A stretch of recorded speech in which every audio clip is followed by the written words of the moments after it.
А после строительства яхты какие планы у вас после того, как... Планы? Будем курс держать, ну, на восток, юг, на кругосветку.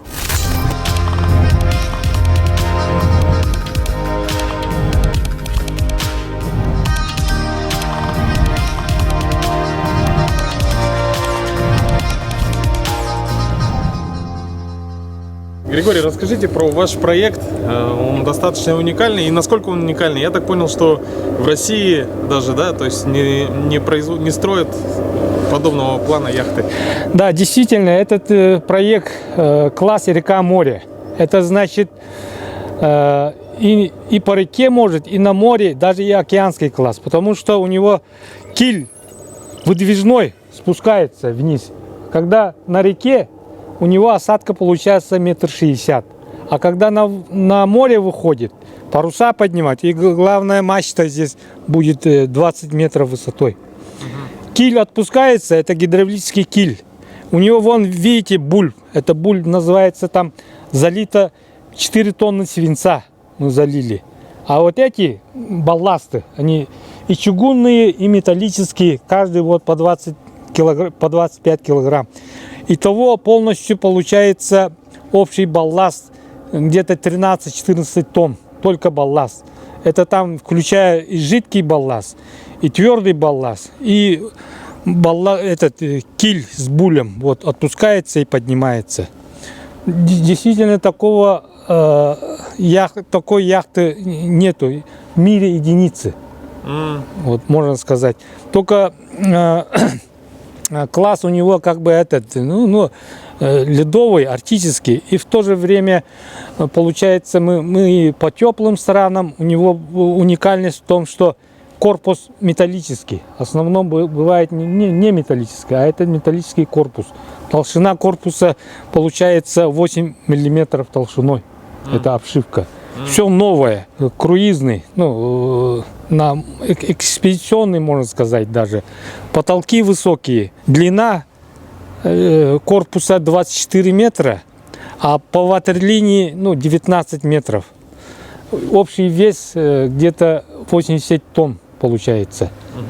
Вот. А вообще, как возникла идея построить такую яхту? Идея это давно была, лет, скажем, 10 тому назад. Нас зародили друзья, яхтсмены, финские друзья. Они в 2011 году приезжали сюда. Они участвовали на арктической регате. И вот зашли к нам в гости. И с этого все началось все. И мы с ними каждый год путешествуем вон с сыном. Сын тогда был маленький, ему было 10 лет, а сейчас уже 20 лет. Вот он. Денис, как я понял, что вы только вдвоем с отцом полностью с нуля практически строите яхту. Да. На самом деле, отец без меня начал яхту строить. Я был маленький, когда он начал резать нижнюю часть ватерлинии, потому что она полностью сгнила.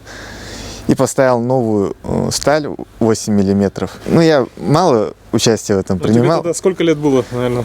Ой, не помню, 14 где-то, или даже меньше. 7 класс где-то только начинал. А вот начиная с 8-го, я уже начал отцу помогать, когда летние каникулы начались. Вот с этого немного начинал помогать, там красить, варить чутка. Вот. А конкретно уже начал помогать, когда в речное училище поступил.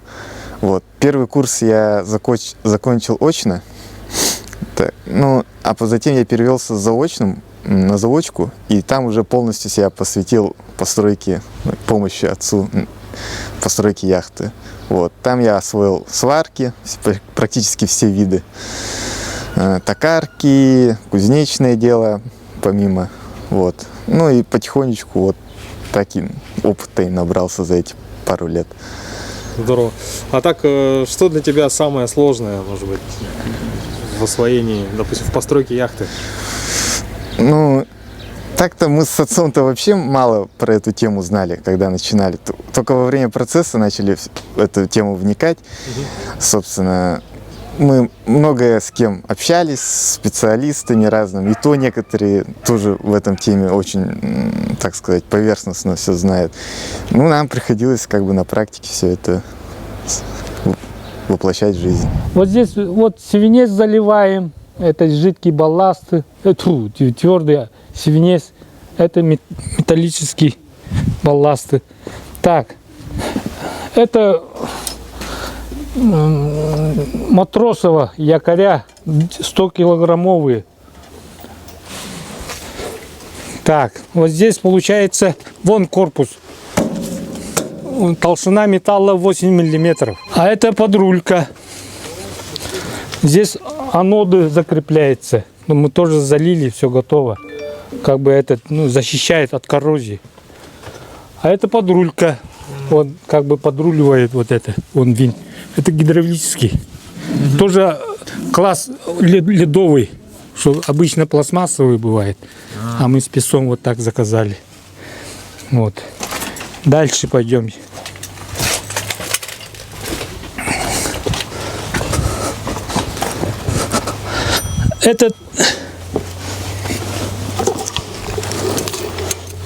Вот этот бульб называется. Здесь залито 4 тонны свинца. Уже мы в прошлом году залили. И осадка вот получается вон до сюда. Еще надо копать. Вот киль отпускается сюда. Здесь гидравлические цилиндры будут стоять. Они поднимают, отпускают. Вот этот бульб полностью сюда заходит. И вот по уровню киля вот так получается. Ага. То есть на реке он поднимает, да, поднимается, а на море выходит, отпускается. И осадка получается у него 3,70 метров. Да, 3 метра 70. Вот. Ну, за счет этого, как бы, отстойчивость. Вот этот кинстон тоже вот я сам сделал, как бы, это чугунные от печки. Интересно, это под водой даже когда забивается иногда, вот сам снимаешь, вот так, водолазом спускаешься, почистил, одел, все. Ага. А это вот мы в прошлом году покрасили. Оно, когда красишь, уже неровности появляются. И нынче вот все краску ободрали и шпаклевали. Заново будем грунтовать и красить. Дальше идем. Это вот глушитель. Вот это с водой. Наружный контур и выхлоп выходит. Ага. Наружный контур воды, охлаждение выходит. А вот этот винт еще не доделано, правда. Он, сын сам старый, винт нашли, от него было старое. И полностью покрыли это нержавейкой. Вообще, это уникальный тоже. Сам сделал сын. Так, пойдемте дальше. Это вот, представьте себе я в воде, да, нахожусь, купаюсь. Вот. Поднимаемся. Вот так. Все, пойдемте дальше. А это вот кран балки тоже. Тоже вот, шлюпку поднимать. Лодку. Вот так. Вот. Здесь лебедки будут стоять. Он как бы этот стопорится, поворачивает туда. Хоть как. Это автехпик, рулевая машинка.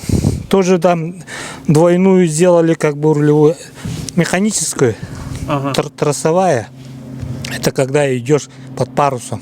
А есть гидравлическая тоже. Душевая и сауна. Здесь погреться обязательно надо. На море-то иногда вообще холодно, сыро бывает. Душевая будет, здесь переборка будет. Вот. То есть вот это все, что сверху, это корпус был или вы заново сделали? Был, но мы переделали полностью. И кормовую тоже все переделали. От этого корпуса осталась только палуба, скажем. Полностью шпангоуты только сохранились хорошо. Так, дальше идем. Это здесь будет туалет, стиральная машинка, умывальник. Это машинное отделение. Вот. Двигатель, да, уже? Да, двигатель. Сейчас. Двигатель какой? Ну, судовой двигатель с редуктором. Сына, переноску надо. Свет показать в машинном отделении. Так, дальше покажу тогда. Дальше пойдем. Здесь будет как бы этот для подводной, ну, рыбалки, отдыха. Все снаряжение водолазное будет, все. Ну, и велосипеды, то есть все там просто. А здесь вот капитанская рубка. Вот поднимается. Здесь штурвал будет стоять. Вот это самое главное, вот скажем, шахта. Если так увидим, мы же снизу видели. Да. Вот, видите, вот. Если так, вот здесь цилиндры будут стоять, гидроцилиндры. Они будут поднимать, отпускать. Вон видно, да, вот. Вон тоже. Вон где мы были.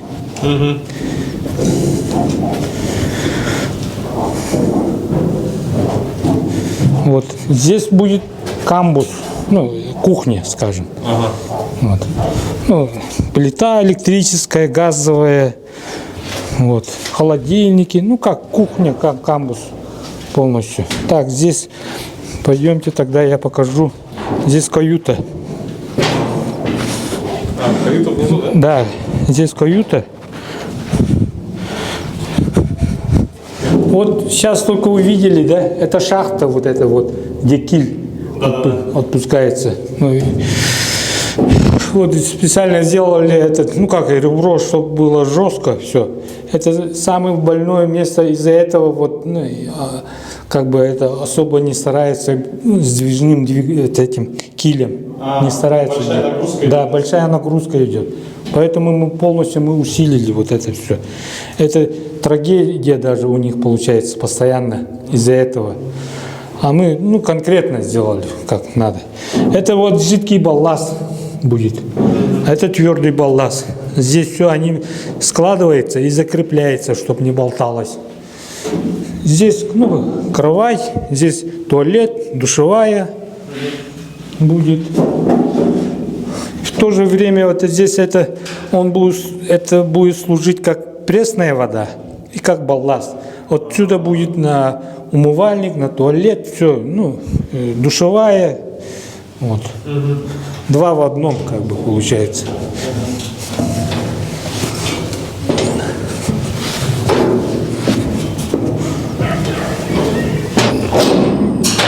Двери как крабовые замки, вот это все. Вот делаем.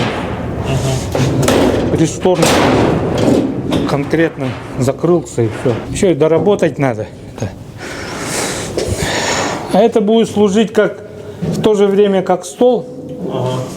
Ну и как этот шахта от киля тоже. Вот здесь также повторяется. Вот здесь каюта вот эта Дениса, вот это как раз так же. Два в одном. Симметрично. Да. Дальше идем сюда.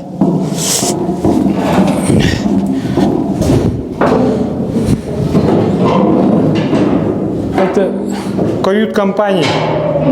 Вот это. Вот здесь будет стоять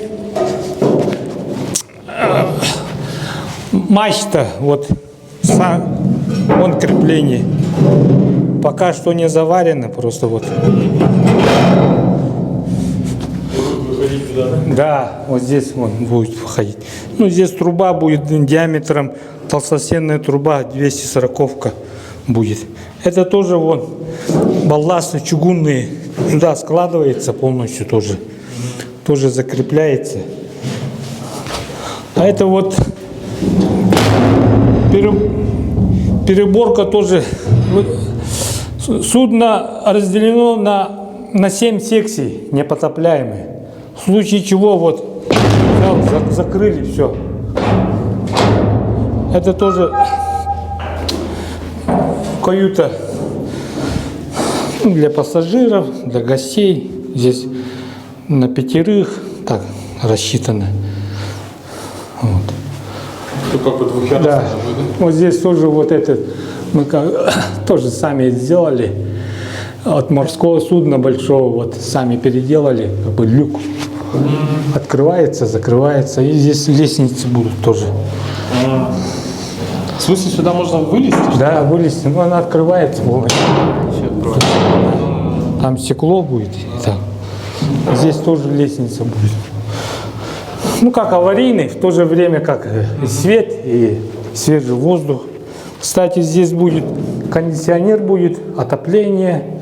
Ну, все будет. Вот здесь будет штурвал стоять.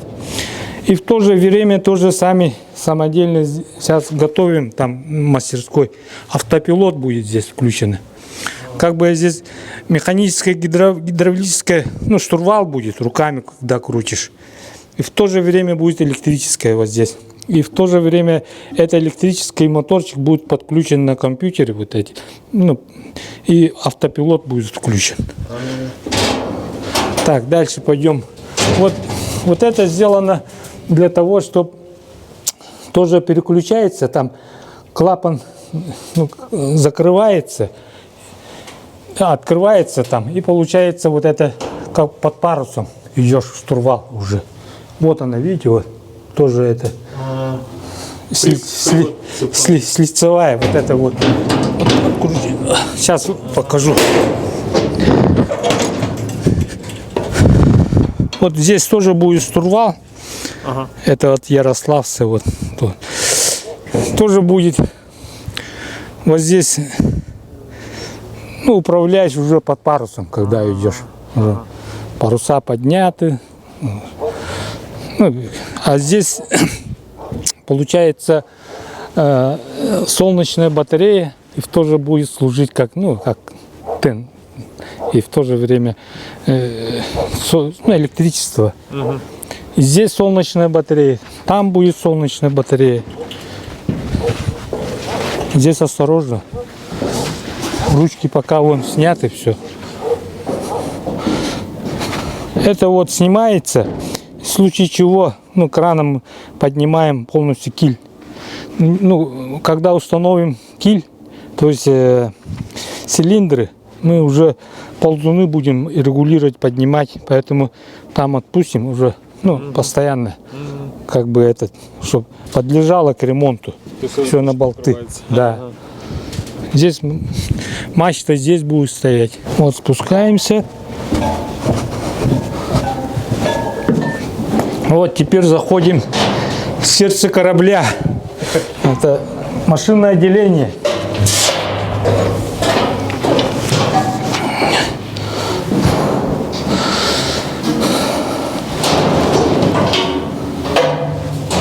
Ну, двигатель однорядный на 240 лошадей, дизельный двигатель с редуктором, передаточное отношение 1 к 3. Вот, если так коротко, это Кингстон, он тоже Кингстон, здесь в этой корабле 3 Кингстона стоят. Ну, это основной рабочий Кингстон, а это фильтры. И идет насос на двигатель. А этот Кингстон будет служить на пожарную помпу. Вот идет пожарная помпа и откачка посланевых вод. Ну и вообще откачка воды. Вот здесь будет стоять пресная вода. Ну, с нержавейки сделаем, чтобы питьевая вода постоянно здесь будет. Так, это котел дизельный, корейский. Это электростанция, он как бы 2 в 1, и электростанция, и сварочный аппарат тоже. Это глушитель, он как бы этот охлаждается, глушитель, вот с водой, это наружный контур сюда попадает, и, ну, как бы дым выходит вместе с паром, водой уже, и охлаждается. Это танки. Запас топлива где-то 4,5 тонны емкости. Они все разные и все независимые. В случае аварии вон задвижки закрывается, перекачивается или балласт, как будет служить. Левый, правый. Так.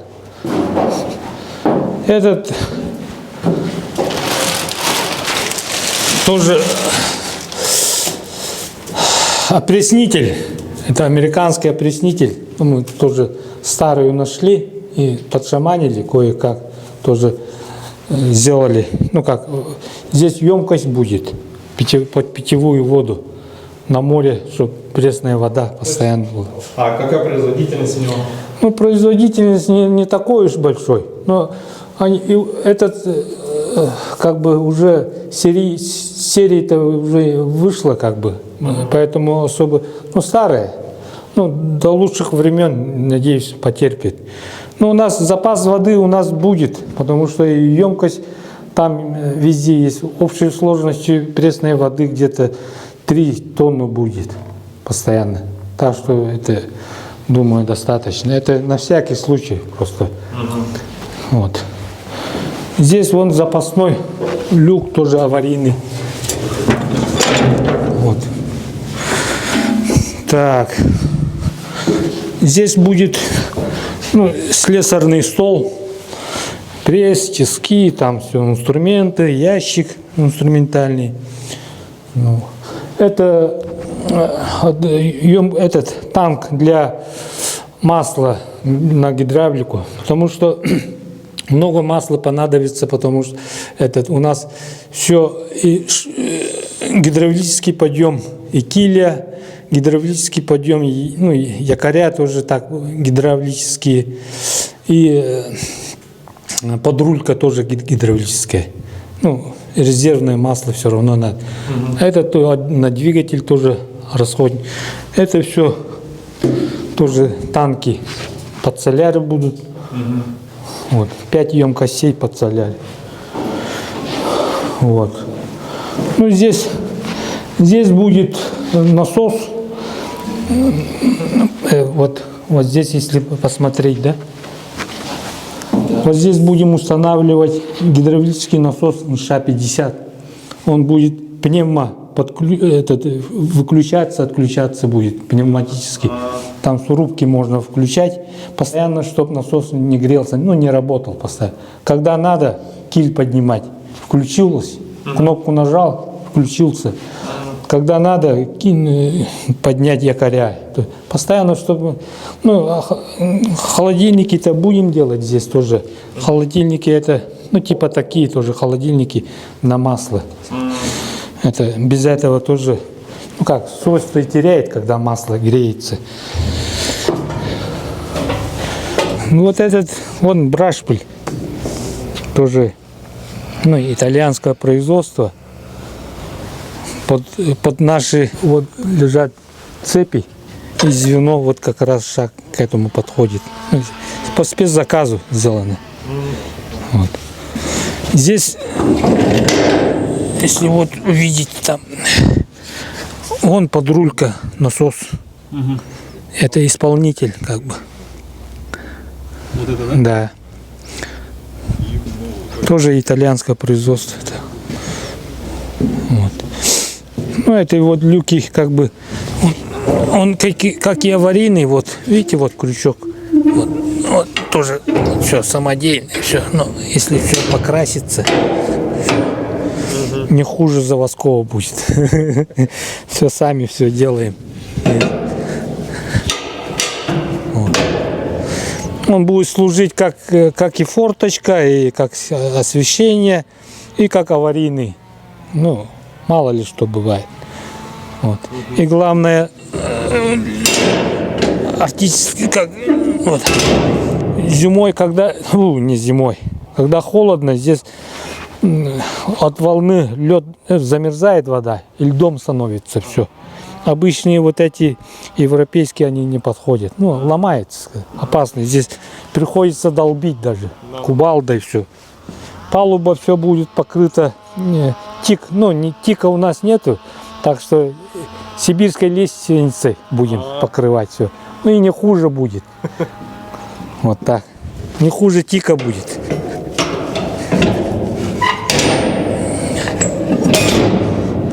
Так, дальше идем.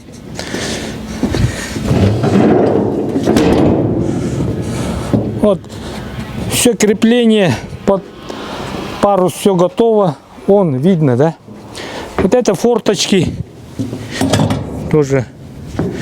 Это вот под жидкий балласт, вон написано здесь, заливается на каждом. Вот. Вон форточки, вот крепление, парусное вооружение, крепление вот это, растяжки тоже. Мачта здесь будет стоять. Вот здесь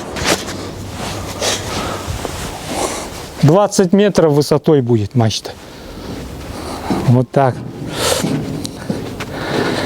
Ну, у нас как бы варианты всякие были. Как мачту заказать. Даже хотели сами деревянную сделать, потом передумали. Ну, не получилось как бы. Эта технология очень сложная самому сделать. Да и почти что нереально, и тяжелее как бы по весу. Да и здесь же ты же на море выходишь.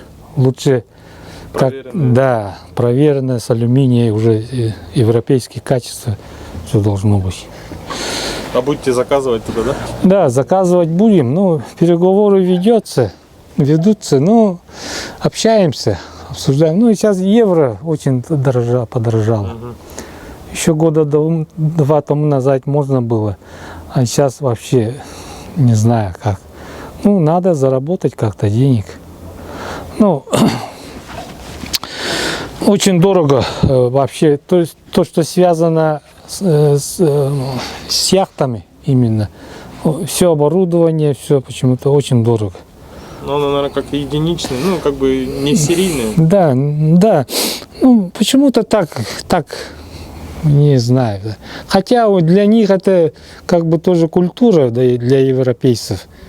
Почему-то, ну, как мы автомобиль возим, ездим на автомобиле, у них так, на яхтах, вот так. И почему-то у них очень дорого вот это.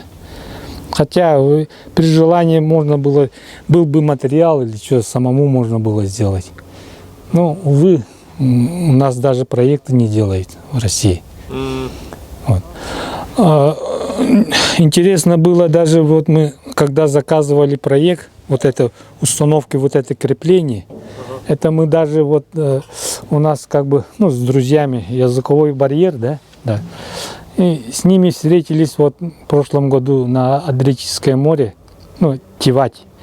И там как бы даже удивлялись моряки, капитаны там, они, как вы с ними общаетесь, мы чуть ли на пальцах.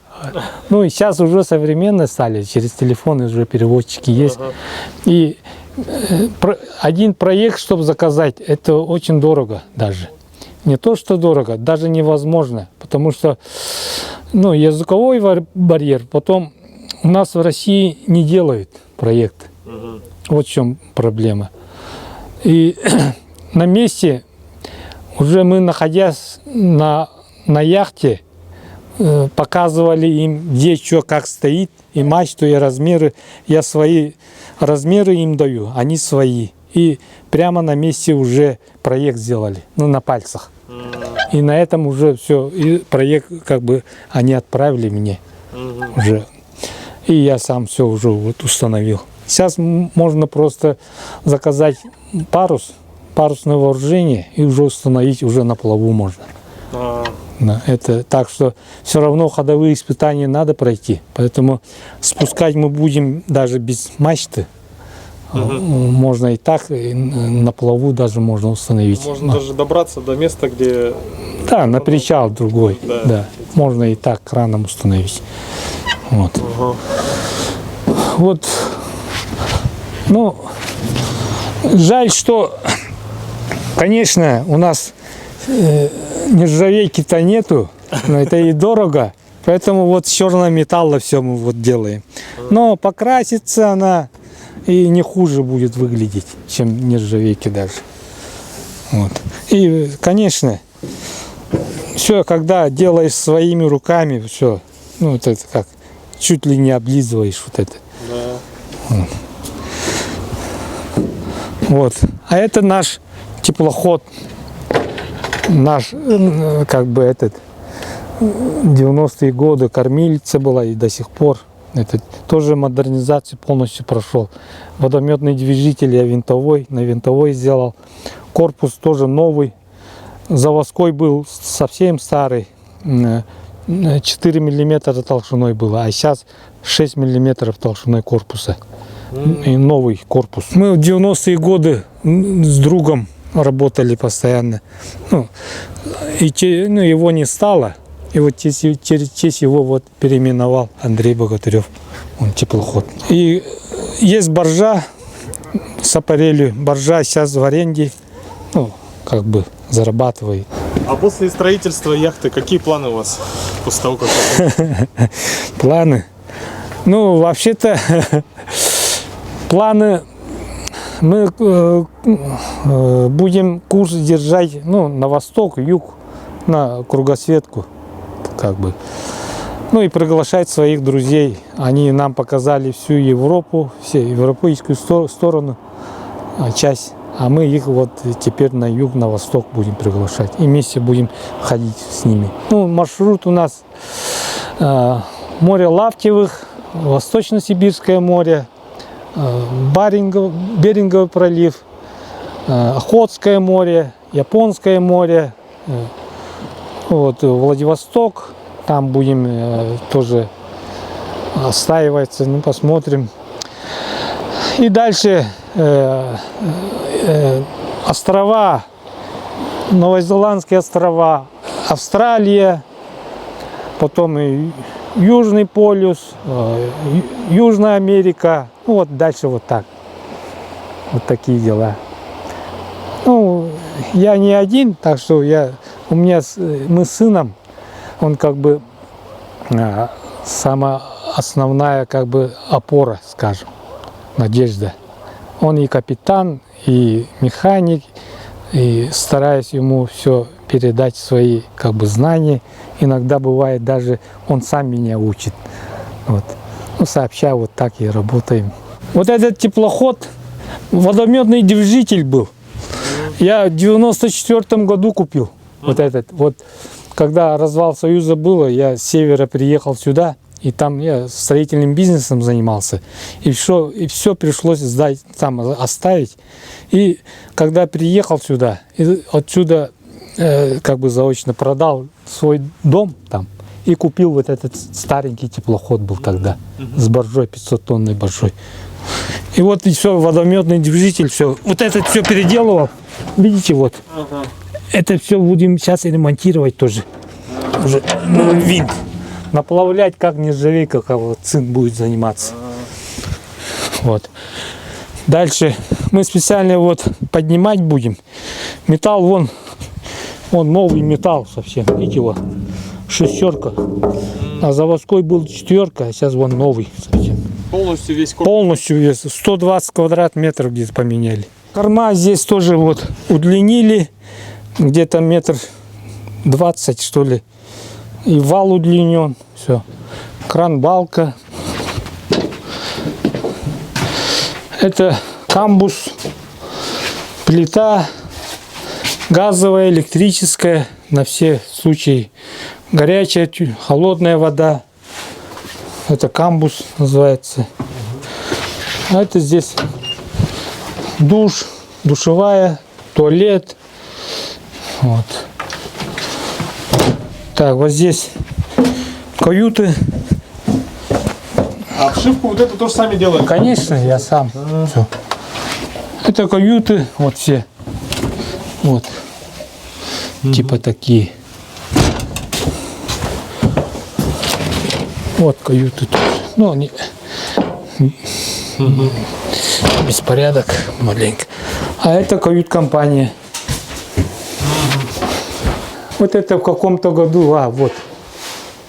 В 11 году парусная регата была. Вот здесь. И я сопровождал вот на свой. А это вот наши друзья вот, Финляндии, Якутия, вот это. Мы в Финляндии ездили. И вот это Лена, принцесса Лена. Фу, не принцесса. Просто у них название Лена, да? Яхты. А у нас как бы принцесса Лена. Это их яхта, да? Да. Это вот они участвовали на арктической регате и занимали 2-е место. Вот. Ну, 1-е место вот наши там есть в Санкт-Петербурге Петр I, яхтсмены, вот они, ну, русские ребята, молодежь тоже. Ну все, дальше идем. Ну, это капитанская рубка. Вот. Тоже вот штурвал. Ну, все в рабочем состоянии, все. Здесь. Все тоже, как лет, сколько уже, 20. Как было, так и служит все. А это вот вид, вот, где здесь. Вот сюда заходим.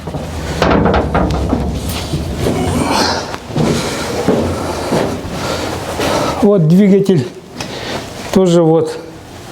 Это не судовой двигатель, но мы сделали как судовой. Это 240 ЯМЗ, 240 НМ2. Это 500 лошадей. Получается, ну, редуктор вот соединили.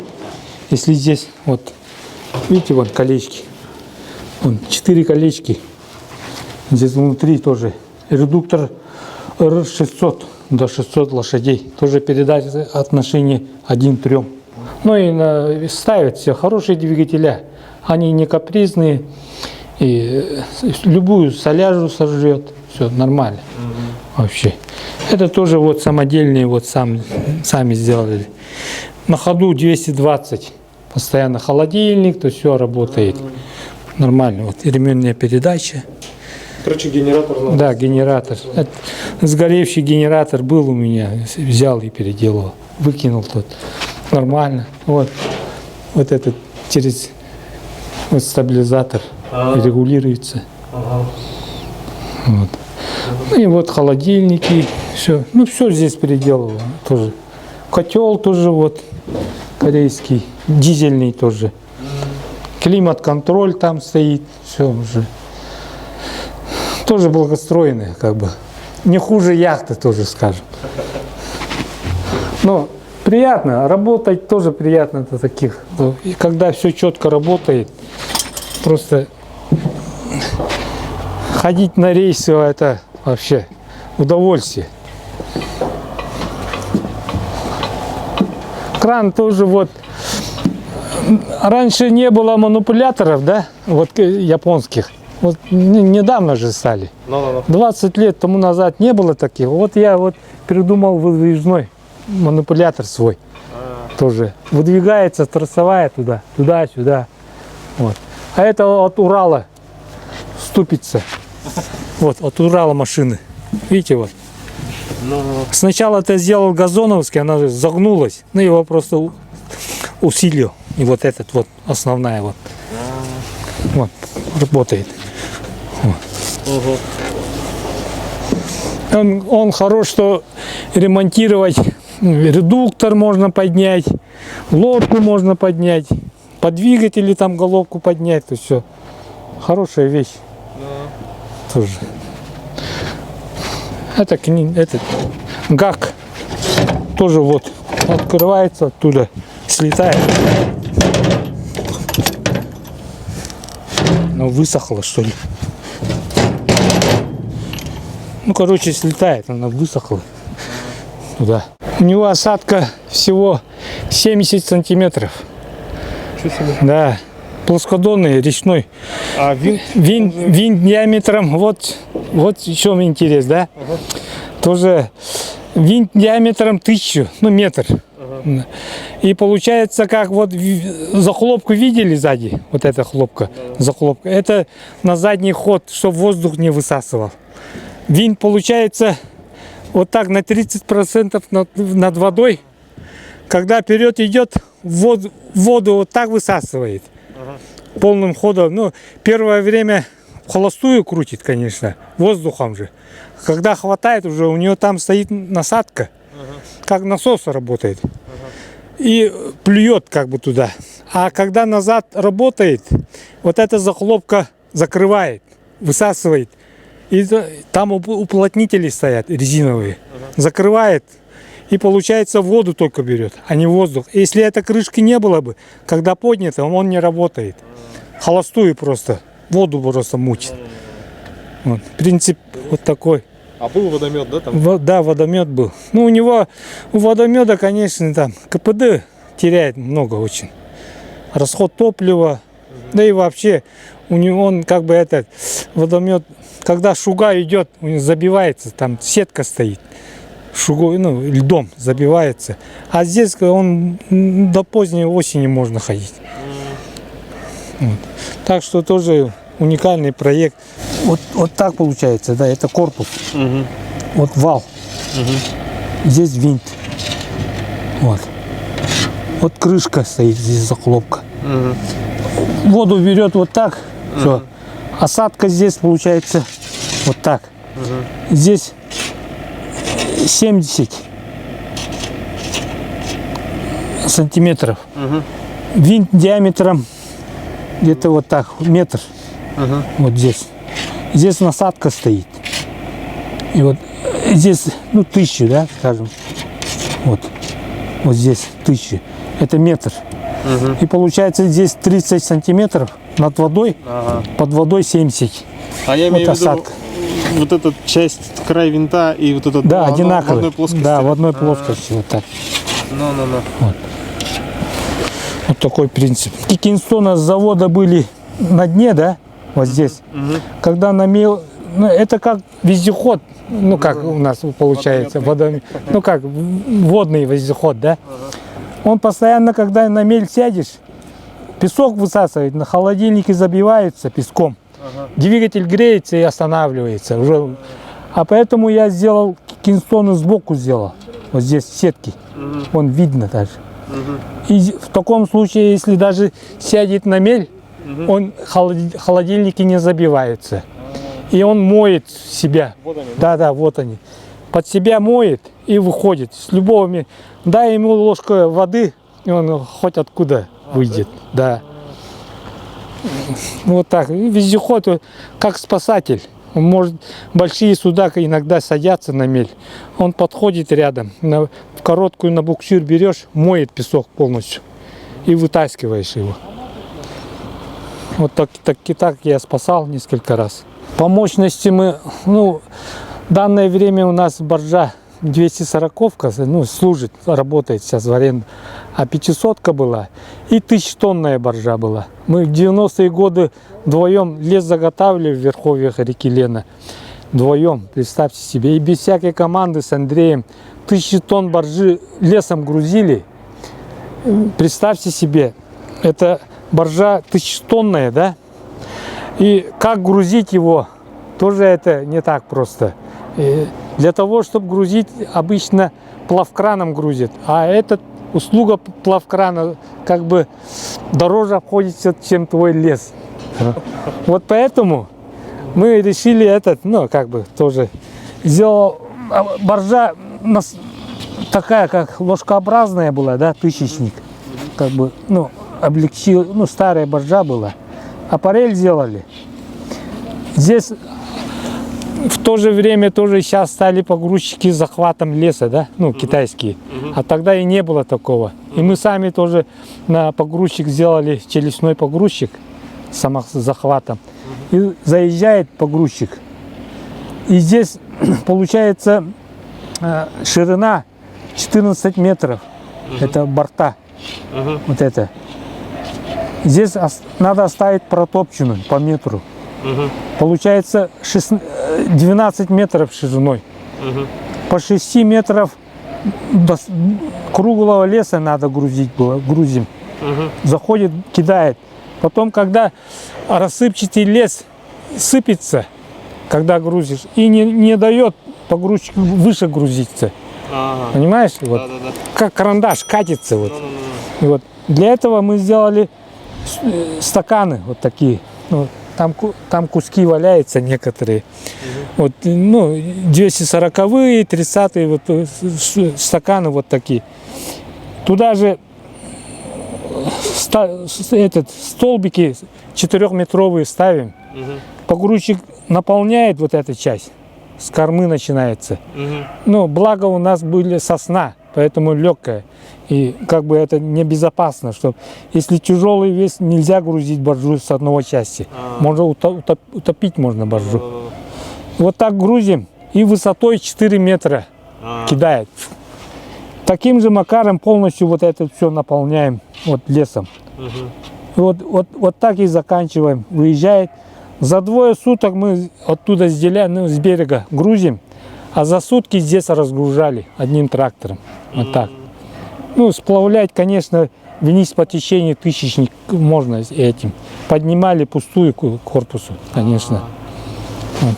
Да. Было такое дело тоже. Это 90-е годы. Это не так просто тоже. Ну все, тогда. Спасибо.